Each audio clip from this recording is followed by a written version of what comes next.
Video देख रहे सभी साथियों को मेरी तरफ से नमस्कार। तो साथियों, रीट जो पात्रता परीक्षा हुई थी उसके प्रश्न पत्र जो अपलोड किए गए हैं, तो उन्हीं प्रश्न पत्र में से हम लेवल 1 के लिए यहाँ पर है वो हिंदी विषय की आंसर की है वो देख रहे हैं। तो बोर्ड ने तो आंसर की अभी जारी नहीं की है, 2-4 दिन बाद में उनके आंसर की है वो देखने को मिलेगी, लेकिन उससे पहले हम इन कुछ प्रश्नों के है वो आंसर यहाँ पर देख रहे हैं। लगभग सभी प्रश्नों को कवर करने की अपनी कोशिश करेंगे। तो लेवल 1 में सबसे पहले आपके एक गद्यांश है वो दिया गया था, तो इसके ऊपर आधारित आपको प्रश्न पूछे गए थे। तो पहला प्रश्न है, काफ़ी समय पश्चात किसी ने पहिए का आविष्कार किया, दिए गए वाक्य में काल है। तो साथियों, इस वाक्य में सामान्य भूतकाल होना चाहिए।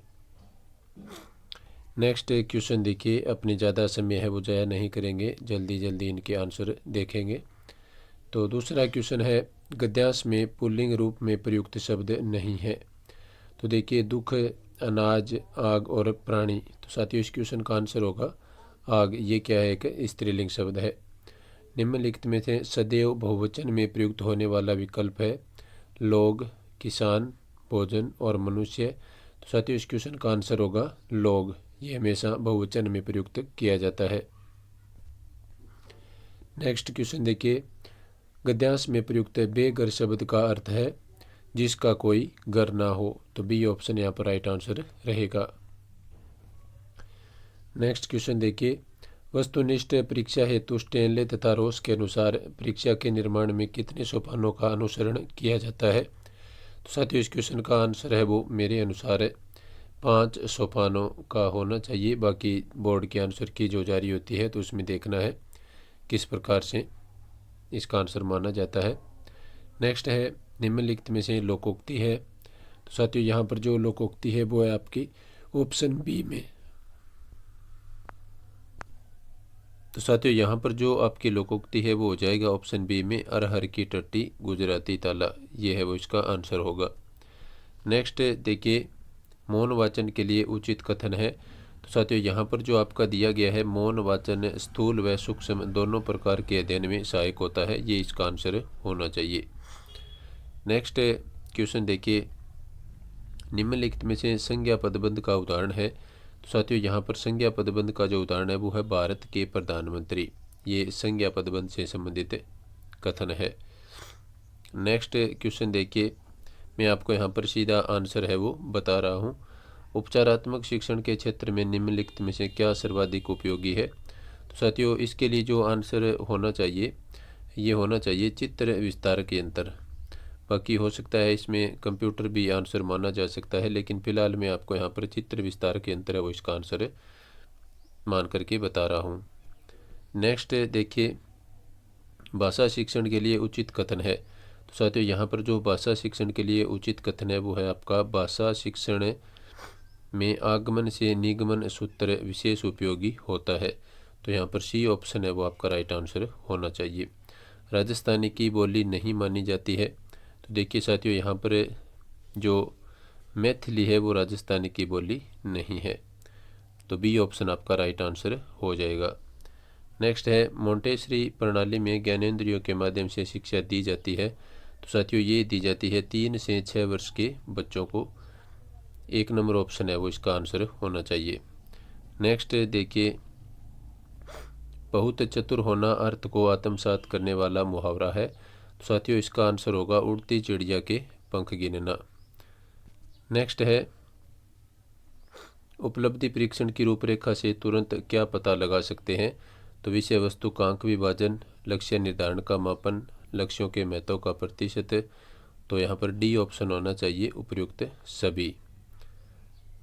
नेक्स्ट देखिए साथियों, किसी के द्वारा कही गई बात को ज्यों का त्यों लिखा जाने पर निम्नलिखित में से कौन सा विराम चिन्ह है वो लगाया जाता है। तो साथियों, यहाँ पर जो लगाया जाता है वो लगाया जाता है आपका उद्धरण चिन्ह, जो कि अपने शब्दों के जो यहाँ पर लगाते हैं इसको उद्धरण चिन्ह कहते हैं। इसका प्रयोग है वो ज्यों की त्यों बात लिखने के लिए किया जाता है।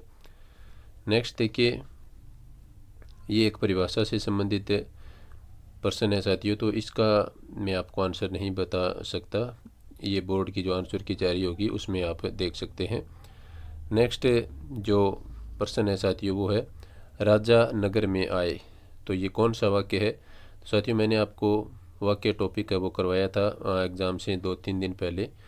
तो उसमें मैंने आपको बताया था कि जहाँ पर आप वाक्य को अच्छी तरह से नहीं पकड़ पाएँ कि ये कौन सा वाक्य है, आपकी समझ में यदि नहीं आता है, तो वहाँ पर यदि आप विधानार्थक वाक्य करते हैं तो आपका वो बहुत ज़्यादा चांस है कि वो आंसर सही होगा। तो इसी प्रकार का यहाँ पर एक क्वेश्चन है कि राजा नगर में आए, तो इसका आंसर होगा विधानार्थक वाक्य। और विधानार्थक वाक्य में क्या होता है, किसी काम का करना या होना पाया जाता है। तो यहाँ पर राजा के नगर में आने से संबंधित कार्य हो रहा है, तो यहाँ पर विधानार्थक वाक्य आपका आंसर होगा। निम्न में से राजस्थानी की एक बोली मानी जाती है। तो साथियों यहाँ पर जो आपका आंसर होगा वो होगा ऑप्शन डी ढूंढाड़ी, ये राजस्थानी की बोली है। नेक्स्ट देखिए, भाषा शिक्षण के लिए अध्यापक को उच्चारण संबंधी त्रुटियों की अवहेलना नहीं करनी चाहिए, विद्यार्थियों द्वारा किए गए अशुद्ध प्रयोग के उचित संशोधन की आवश्यकता नहीं, और स्थानीय बोली के प्रभाव को दूर नहीं करना चाहिए, और वाक्य रचना पर कोई ध्यान नहीं देना चाहिए। तो यहाँ पर साथियों ए ऑप्शन है वो आपका राइट आंसर हो जाएगा। भाषा शिक्षण के लिए अध्यापक को उच्चारण संबंधी त्रुटियों की अवहेलना नहीं करनी चाहिए, यानी उनकी तरफ उनको गौर करना चाहिए और सही करना चाहिए।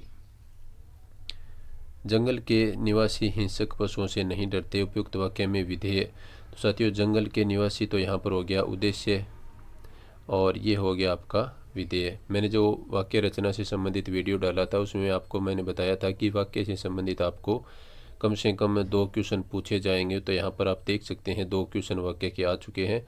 और ये जो बात आई है यहाँ पर विधेय और उद्देश्य की, तो मैंने सबसे पहले आपको उस वीडियो में बताया था। तो ये जो वाक्य का पहला पार्ट है ये क्या है, उद्देश्य है, और वाक्य का जो दूसरा पार्ट है वो क्या है, विधेय। तो साथियों यहाँ पर विधेय हो गया आपका हिंसक पशुओं से नहीं डरते, डी ऑप्शन आपका राइट आंसर रहेगा। नेक्स्ट यहाँ पर एक गद्यांश और दिया गया है जिसके आधार पर आपको प्रश्न पूछे गए हैं। तो गद्यांश को आप वीडियो को रोक करके पढ़ सकते हैं, मैं आपको यहाँ पर सीधे आंसर बता रहा हूँ। तो साथियों यहाँ पर आपको पूछा है वस्त्र शब्द के पर्यायवाची शब्द है सभी शब्द। तो साथियों यहाँ पर देखिए पट, चीर, अंबर और वसन, बी ऑप्शन में आपको वस्त्र के पर्यायवाची दे रखे हैं। भारतीय शब्द में प्रत्यय, तो साथियों भारतीय शब्द में है वो ये प्रत्यय लगा हुआ है, और भारत मूल शब्द है। नेक्स्ट देखिए साथियों, विष्णु की उपासना करने वाला वाक्यांश के लिए एक शब्द है। तो साथियों इसका आंसर होगा वैष्णव। नेक्स्ट देखिए, परिश्रम शब्द में उपसर्ग है। तो साथियों परिश्रम शब्द में परि उपसर्ग है वो लगा हुआ है, और इसके आगे श्रम शब्द है वो जुड़ा हुआ है। नेक्स्ट है निम्नलिखित में से जातिवाचक संज्ञा है। तो साथियों जातिवाचक संज्ञा देखिए यहाँ पर कृषक है वो एक जाति है।